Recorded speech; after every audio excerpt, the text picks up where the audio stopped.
Hey guys, what's going on? ZeroArmada here, bringing you a first look gameplay and commentary for the new mech FPS game Hawken. Hawken was recently put into open beta yesterday. It's had a lot of hype, probably for about a year now when it was actually introduced into the gaming community. Just a lot of positive feedback in terms of the closed beta, the closed alpha, and all that stuff, as well as the cinematic movies and trailers that they've shown to the public. Definitely generated kind of a nostalgia in terms of reviving an old genre, or reviving kind of an old game in terms of having a new take on the old mech warrior games, I guess you can say. So there's a lot to like about the game. It's kind of a mix between slow-paced and fast-paced gameplay. You have those rushes of time and those lapses of time where you definitely kind of feel like a car chase where you have 3 mechs going after a couple other mechs. It's definitely really team oriented. The game heavily favors people who actually work together in a cohesive group. Time to kill is I would say about 30-40 seconds. I mean, it really does take a lot of damage to kill people, at least in the beginning levels. From what I've seen from the beginning in the default mechs, it definitely does take a lot of time to kill people. So it does really emphasize group cooperation and group gameplay. But there's also not only the fast-paced game types or the fast-paced instances, but there's also that kind of lapse in time where you definitely have to play it safe. Find vantage points, camp it out.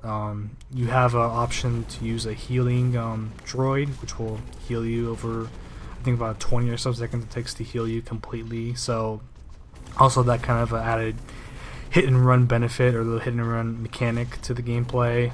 But there's also, for the most part, a lot of the maps are really vertical based. There's a lot of levels. There's not really that much kind of movement room in some areas, and then there's a lot of horizontal points in some areas, and there's a lot of stacks of different levels in other areas. So it definitely does favor vantage points in high level areas to some extent, and you'll probably see a lot of that in this gameplay. Just the sheer amount of the room you have vertical wise is kind of massive. But in terms of what's kind of different from a typical FPS, or if you've never played a mech game, you basically start off with the default mech. It's kind of like the jack of all trades assault mech, and it starts off at level 1. You level it up, you gain optimization points, and with those points you can fill it up into 3 different tiers for that specific mech. So you can level up mechs and also get upgrades after each level. So for instance, level 1 I get 1 optimization point, level 2 I get negative 5% spread on my weapons, level 3 I get alternative equipment unlocks and stuff like that. So there's different weapon unlocks, different stats you get for every level. And with the optimization points, just kind of quickly touching back on that, you have 3 tiers: offense, defense, and movement. So you can basically kind of optimize your mech the way you want to play it. If you want more of a scout based build, you can put your points into movement. That'll increase your movement speed, increase your the amount of duration you can thrust or sprint. So defense, you can probably tank more. There's specs to actually increase the time or decrease the time it takes to heal. Offense, more damage based, fire rate, you can increase that. So there's really a lot you can kind of plan your mech to come out to be. There's a lot of points and a lot of different trees and skill trees you can go about optimizing your mech. Also, with optimization points, you have other customization options such as the print shop, which will give you different camos, trim lines. You can also go ahead and have your special taunts, which I don't think are unlocked right now, but that's probably a feature option. Body shop, you can it's kind of I guess you can say your character customization. You can buy different heads, buy different chassis parts. You can actually change the color of your thruster. If you don't want a blue thruster, you want a purple thruster, you can do that. If you want a red thrust color exhaust, you can do that. So definitely a lot of customization options. Most of those actually you have to go ahead and buy cash shop points or meteor points. And kind of like Blacklight, which is kind of the other game I've really posted a lot of videos about. It's similar to Blacklight in a sense where you can actually spend meteor points or Hawken points, which is the general proprietary game points that you can actually gain by playing matches and stuff like that. You can use Hawken points or meteor points to buy weapons or anything that really does make a difference in game. So it's basically kind of use cash shop points to unlock stuff earlier or for your convenience, much like Blacklight. Also for equipment, you have you can buy primary weapons, or you can't really buy them. If you like remember when I was talking about the level up, kind of the perks you get for leveling up, some levels you get more primary weapons and stuff like that. So after like level 6 per se, you can unlock the submachine cannon for your assault mech, and level 25 you can unlock the Vulcan weapon for the assault mech. And from what I can tell, these can't be unlocked with Hawken points or meteor points. These are strictly unlocked from whatever level you're at or what level you have to get to unlock it.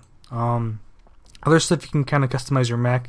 You can add support items such as a shield. You can add a repair charge booster, a radar, different support options like that. So you can really, if you want, you can probably go with like a speed build and go with like a radar and kind of, scout out if you wanted to, and such.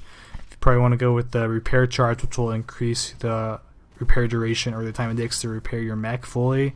Maybe go for a tank build with that or something like that. Other things you have are countermeasure items, which are basically kind of items you use in the heat of a battle. For instance, you can get an extinguisher, which will reduce the heat on your weapons. And basically what heat is if you basically spam your weapons, it'll accumulate heat, and it'll basically, after a certain amount of time, it'll overheat. And once a weapon overheats, you cannot use it for a specific amount of time. It's kind of locked out. If you had a countermeasure extinguisher, it would actually lower the heat intake that you're getting from your weapon, so it would actually stop it and cool your weapon. And these are kind of a consumable item, so you buy like a set amount and you can use them. These are only bought with Hawken points right now. Other kind of countermeasure items you have are battery charge, which will back up your system if you ever get hit by an EMP, which will take down your system, and a battery charge can get you right back up running immediately, and just like different stuff like that. And kind of finally talking about offensive items, you have your typical high energy charger, your grenade, I guess you can say. You can get turrets, EMP, like I was talking about earlier with the countermeasure. So those are all available for kind of offensive tactical items that you can customize and then put your on your mech. And these are also purchasable with Hawken points and meteor points. And kind of that's pretty much it for that. There's also kind of an option to customize your mech more with internal components, but I haven't really gotten into any of that stuff. I haven't really unlocked any of that, so I can't really tell you what they do. They just look like probably small stat boosts for different kind of stats, like heating.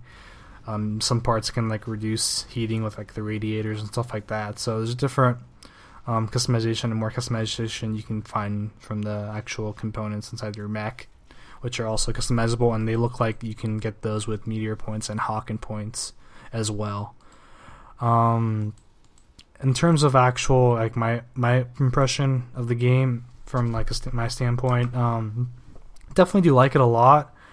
Like I said, there's a lot of lapses where it's just kind of campy, and it really does slow down the game a lot.